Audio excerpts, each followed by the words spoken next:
नमस्कार दोस्तों, तो कैसे हैं आप सभी। तो जैसा कि हम लोग दूसरा चैप्टर पढ़ रहे थे और आज हमको पेज नंबर 21 देखना है, जिसमें कि हम लोग पदार्थों के बारे में पढ़ने वाले थे। तो आइए इसको देखते हैं। तो जैसा कि देखिए, हमको यहाँ से पढ़ना है। शुद्ध पदार्थ के क्या प्रकार है, मतलब कि जितने भी प्रकृति में शुद्ध पदार्थ हैं वे कितने प्रकारों में उसको हम बांट सकते हैं, इसके बारे में यहाँ हम चर्चा करेंगे। तो आइए इसको देखते हैं। तो देखिए, पदार्थों को उनके रासायनिक संगठन के आधार पर तत्व या यौगिक में वर्गीकृत किया जाता है। मतलब कि जो हमारे पदार्थ हैं उनको हम दो रूपों में वर्गीकृत करते हैं, पहला तत्व, दूसरा यौगिक। तो आइए देखते हैं पहले तत्व क्या है। वैज्ञानिक थे रॉबर्ट बॉयल, पहले वैज्ञानिक थे जिन्होंने सन 1661 में सर्वप्रथम तत्व शब्द का प्रयोग किया।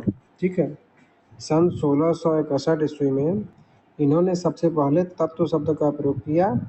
फ्रांस के रसायनज्ञ एंटोनी लॉरेंट लवाइजियस सन 1743 से 1794 ने सबसे पहले तत्व की परिभाषा का प्रयोग द्वारा प्रतिपादित किया।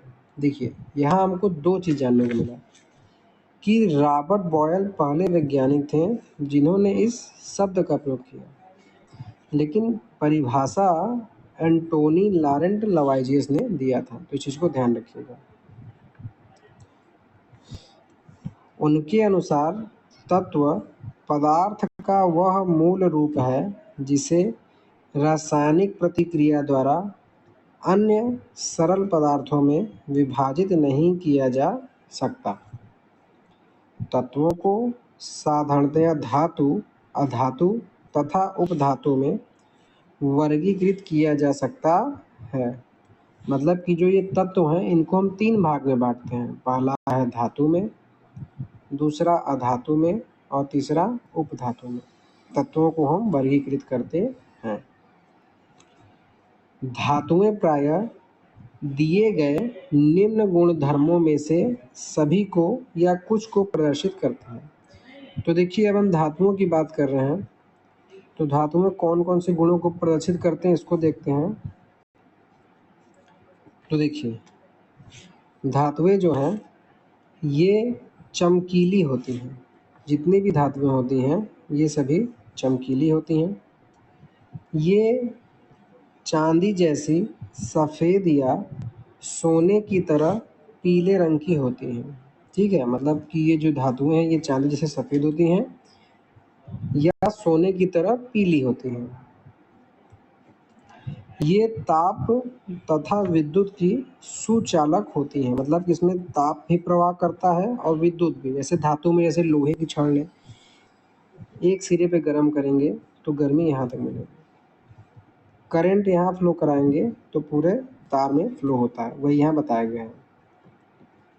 ये तन्य होती है, मतलब कि इनको हम खींच सकते हैं। जैसे कि तार इधर से खींचेंगे, इधर खींचेंगे तो ये लंबा हो जाएगा, और इनको तार के रूप में खींचा जा सकता है। ये आघात वर्ध होती है। जैसे कि मतलब कि लोहे का आपने मान लीजिए सिक्का लिया, उसको पीटेंगे तो पीट के उसको चादर बना सकते हैं। तो पीट कर चादरों में बनाने की गुण को ही कहते हैं आघात वर्धता। उसके साथ अगला गुण है कि ये प्रतिध्वनि पूर्ण होती है। मतलब कि इनको पीटने पर हमको अलग अलग तरीके का ध्वनि सुनाई पड़ेगा ही। सोना, चांदी, तांबा, लोहा, सोडियम, पोटेशियम इत्यादि धातु के उदाहरण हैं। मतलब कि ये सभी जो हैं धातु के उदाहरण हैं। पारा धातु होते हुए भी कमरे के तापमान पर द्रव है। ठीक है, मतलब कि पारा हमारा धातु है लेकिन ये लिक्विड रूप में है। उसके साथ साथ अधातुएं दिए गए निम्न गुण धर्मों में से प्रायः कुछ को या सभी को प्रदर्शित करती हैं। मतलब इसके पहले जैसे हम लोगों ने धातु के बारे में पढ़ा था, अब अधातु भी इतने गुण जो है प्रदर्शित करती हैं या सभी करेंगी, इसमें से कुछ न कुछ। ये विभिन्न रंगों की होती हैं, अधातु आपकी बहुत रंग की होती हैं। ये ताप और विद्युत की कुचालक होती है, मतलब कि इसमें ताप मतलब कि हीट और विद्युत फ्लो नहीं करता। ये चमकीली, प्रतिध्वनिपूर्ण और आघातवर्ध नहीं होती। मतलब एक तरीके से कह सकते हैं कि जो गुण आपका धातु दिखाएगा वह अधातु नहीं दिखाएगा। सिंपल फंडा। अब अधातु के उदाहरण देख लीजिए। Hydrogen, oxygen, iodine, carbon, bromine, chlorine इत्यादि अधातुओं के उदाहरण हैं। ये सब आपके अधातु के उदाहरण हैं। कुछ तत्व धातु और अधातुओं के बीच के गुण को दर्शाते हैं, जिन्हें उपधातु कहते हैं या इंग्लिश में मेटेलॉइड। मतलब कुछ तत्व ऐसे होते हैं जिसमें धात्विक गुण और अधात्विक गुण दोनों होते हैं, जैसे बोरान, सिलिकॉन और जर्मेनियम। ये तीनों आपके उपधातु के गुण दर्शाते हैं। अब इन्हें भी देखिए जो इम्पोर्टेंट है। अभी तक ज्ञात तत्वों की संख्या 100 से अधिक है। मतलब कि प्रकृति में अभी 100+ तत्व हैं, जिसमें से 92 तत्व प्राकृतिक हैं और शेष मानव निर्मित हैं। तो आप प्राकृतिक संख्या निश्चित है, इसको 92 ध्यान रखिए। अधिकतर तत्व ठोस हैं। 11 तत्व कमरे के तापमान पर गैस है। मतलब कि 11 तत्व ऐसे हैं जो कि गैस हैं। 2 तत्व पारा है, जो कि एक ब्रोमीन, पारा और ब्रोमीन है, कमरे के तापमान पर द्रव है। गैलियम तथा सीजियम तत्व कमरे के तापमान 303 केल्विन से कुछ अधिक तापमान पर द्रव अवस्था में ले लेते हैं। ठीक है, तो दोस्तों यहाँ तक हमने आज इसको बात किया।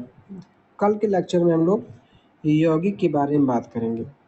तो अगर आज यहाँ तक बताया कि कोई दिक्कत हो तो आप कमेंट के माध्यम से या दिए गए मोबाइल नंबर के माध्यम से पूछ सकते हैं। So thanks for watching. धन्यवाद।